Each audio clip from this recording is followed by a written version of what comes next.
Hello again everybody, and a very warm welcome back to episode 2.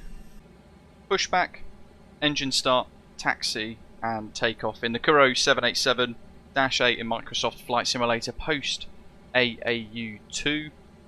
The principles again as before apply for the 787-10 as well, so hit like and subscribe, share your thoughts in the comments below. We'll dive straight in again like the last one. So we've got everything ready to go, facing northwest on taxiway Golf. Now there's one other thing that we need to think about prior to pushback, and that is the APU. So because we're going to push back straight away, we're actually going to turn on all the pumps that we have required for the flight anyway, and the centre pumps, they're going to remain off for this sector because they don't have any fuel in them. We've got external power on at the moment, which is why we've just turned all the pumps on. We're going to turn the APU on, transfer the power across, and then push back pretty much immediately. So APU goes on to start. Press and hold for a couple of seconds, then release. Then down here we're looking at the system page, status, APU, and we can see it's spooling up here. We're not going to hear very much in the flight deck because the APU is so far away. Depending on the sound pack that we're using though, we might have some external noise. Once it's all ready to go, you should look up and you'll notice the external power has automatically come off. Now if you've called a GPU from something like GSX, it would be a good time to dismiss the GPU. If you're preparing for pushback with a mod like GSX though, or an add-on like GSX, you'll find actually that it should do that automatically for you. We're going to pop the wing anti-ice on, leave the left and right anti-ice, the engine's off for now, and we'll turn the beacon lights on. Passenger signs, you can either leave them on automatic or you can manually flick them to the on switch. One final check of the overhead panel. Everything looks like it's set as required, and we'll begin our pushback. Again, as we mentioned, stand 327, there's only one here, northwest on taxiway Golf. Parking brakes, please. Park brakes released. Push. All engines clear. Start at will. Okay, so the 787 is quite special in the way that it can operate in comparison to something like the 737 with the engine start. So we're going to look up, and we've got two start switches here. We can actually turn them both on at the same time if we want to, because it uses electric starters instead of like an old school bleed air start motor system. So we're going to go left engine start anyway. We'll do one at a time. And we'll notice the N2 is beginning to rise, but flick the left fuel control lever to run immediately and auto start will illuminate. So the aircraft is now managing the engine start itself. And you'll notice that through 20% it will begin to add fuel into the aircraft's left engine. We're watching the oil temperature then slowly rise, and we'll watch TPR M1, EGT, all the other figures rise, and making sure that they are within limits. Whilst that's starting though, let's start engine 2, or engine right. So that goes to start, right fuel control lever goes to run. We can start both at the same time.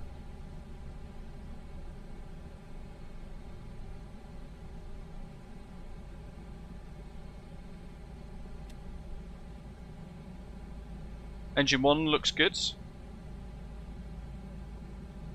Nearly ready.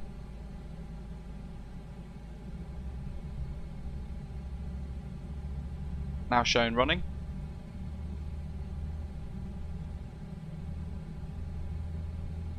And we need to make sure during the engine start, just to kind of save a little bit of time, trim 4.75. We need to make sure we set that accordingly on the stab trim mode here. Parking brakes. Park brake set. Ground. We have a good engine start. You can disconnect. 4.75 for the stab trim. That's in the green band, and it also matches what's been advised here on the takeoff trim setting. Engine 2 is now running and ready. We're going to extend the flaps to whatever setting you have for your departure based on your performance calculations. We mentioned earlier on we're going for flap 5. And we can bring the system page across if we want to. We'll flick the engine displays away. We're going to go to flight controls, and we're going to look at our flight control surfaces. With MSFS, and certainly with the 787-8, Unlocking gear. not so much the Dash 10, but the rudder pedals are incredibly sensitive. So that's a tiny little touch of my rudder. It's an MSFS thing. What I do recommend is you wiggle it 6 or 7 times either side, just so the aircraft can Tow truck reset its disconnected. sensitivity Bypass pin settings for the rudder. For removed. some Left is reason, clear. every aeroplane, Right is clear. that's the one thing it kind of tends to forget. We're going to go fully right on the stick. You can see all the deflection there. Fully right on the ailerons. Back to neutral. Left is returned back to neutral as well.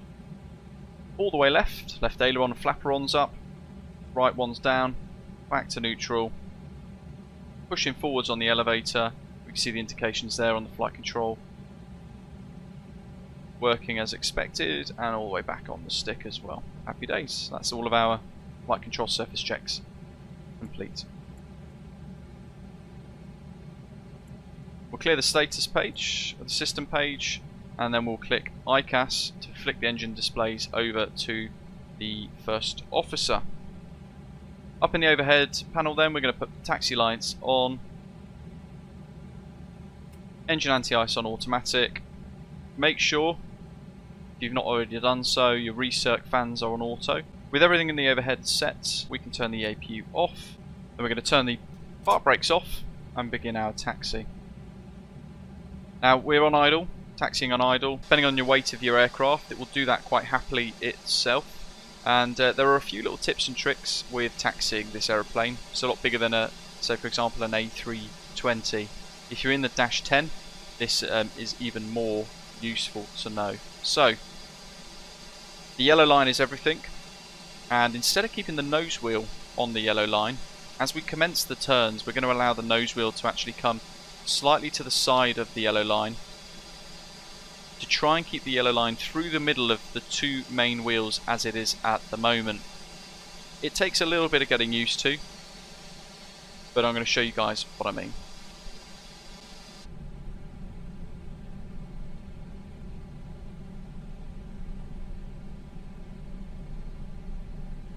While we have a moment, we can arm LNAV and VNAV. And here comes that first left turn as we pass the tower. We're going to allow the nose wheel to come over the yellow line, and then as it passes up kind of our head, if you like, we're then going to commence that left turn. And you can see here we're keeping the centre line through the middle of the main undercarriage. Then we're just going to spend the next couple of minutes taxiing to the threshold and getting ready for takeoff. So at the hold then, we're not on the VATSIM network, we're going to line up and take off straight away without any delay or air traffic control. So we're going to make sure we've turned traffic mode on. We get these little rings. Looking down here to the transponder, we're going to wheel it all the way across to the setting that says TARA.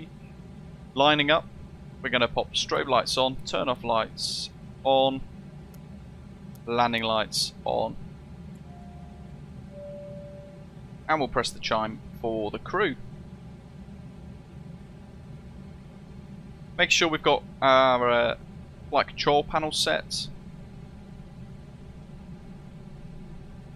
and we've got LNAV VNAV armed at the moment. Flight directors on, auto brake RTO. We're not going to arm the speed brake because if we apply reverse thrust and the aircraft senses that we're rejecting the takeoff, it'll automatically deploy them for us. Making sure rudder trim is set to neutral, our stab trim is set, and if we want to, we can pop the weather mode active as well. Now the next big thing for this takeoff today, we are departing London Heathrow on runway 27 right, currently with a 7 knot headwind and an 11 knot crosswind. So going to have my work cut out for us. In an Airbus A320, we'll be able to just pull back on the stick gently, and that fly-by-wire magic would kind of keep everything level for us. But if you're flying something like the Boeing 737 or this, you might need to actually correct and put the kind of ailerons deflected into wind. So always, always, always spot that windsock. There it is. You can see at the moment the wind is blowing straight across the runway. with that in mind, what we're going to do is get that stick into wind. As we accelerate down the runway in a moment, we're going to find that we're going to be increasing the amount of rudder that we are putting in to maintain that center line during the takeoff roll. As we then rotate and pull back on the stick, we will find that with all of that rudder input, the adverse effect of yaw is roll, so then the wings are going to drop. Therefore, we balance it out by keeping that stick into wind. If the windsock was facing the other direction and the wind was coming in from the north to the south, then conversely we would put in opposite. We would have a bit of right aileron instead. Okay, so with everything checked and all of us kind of ready to go, we're going to pop the auto thrust arm on, and we're going to look down. We can press the toga buttons if we want, or if you've got a keybind set for it, you can press that. On my Honeycomb Bravo I've got a little red button that allows me to kind of press that myself. Before I do that though, we're going to, holding it on the brakes for now, set about 40% thrust.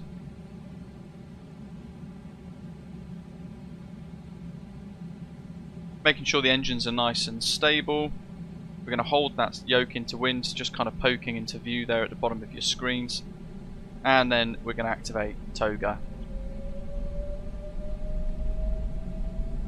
Already having to use quite a bit of rudder. Power set, speeds of life. Gentle on the rotation here, folks. 80 knots. Accelerating nice and quick now. Really, really careful. Fiddly on the rudder, rotate. Beginning the rotation. See how now we're kind of fighting that crosswind a little bit, but pretty much actually got the right amount of yoke there for the wind. So positive brake gear up, and then following the flight directives. Already through 1,000 feet, 2,000 feet for acceleration altitude. We're light, we're going to climb like an absolute rocket. So we're going to follow the flight directives for now, then we'll look across when we can and if wings level and safe, and we'll arm the autopilot. We'll turn the autopilot system on. LNAV, VNAV both active, and our top altitude for the departure is 6,000. Through flaps 1, we're going to clean the aeroplane up now. Auto brake is already gone off. Looking up to the overhead panel, runway turn off lights off, and we can turn the taxi lights off as well. If you want to, you can pop that onto automatic for the seatbelt signs. We're monitoring now in the turn. If you're flying on the VATSIM network, you need to obviously try and respect the altitude constraints in the departure as best as possible. If you get vectored by ATC, or you get told climb now, flight level 120 or whatever it might be, you can then go into the autopilot and click flight level change, or you can climb in vertical speed, whichever you see fit. Now because we're going to be climbing slow and light, the aeroplane's going to have a big tendency to climb very quickly. So in this scenario, for a very short route where the aircraft is lighter than it usually would be, what we're going to do is climb using a vertical speed mode potentially instead, but I'm going to leave it in VNAV to respect the constraints. However, I'm going to set our cruise ready.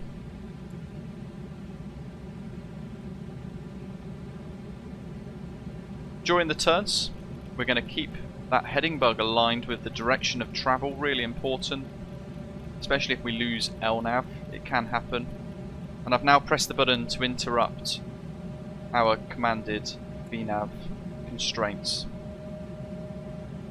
And away we go. Here it is climbing incredibly quickly. So we're just going to bring that rate of descent, rate of climb down a little bit by entering a vertical speed mode for it to achieve.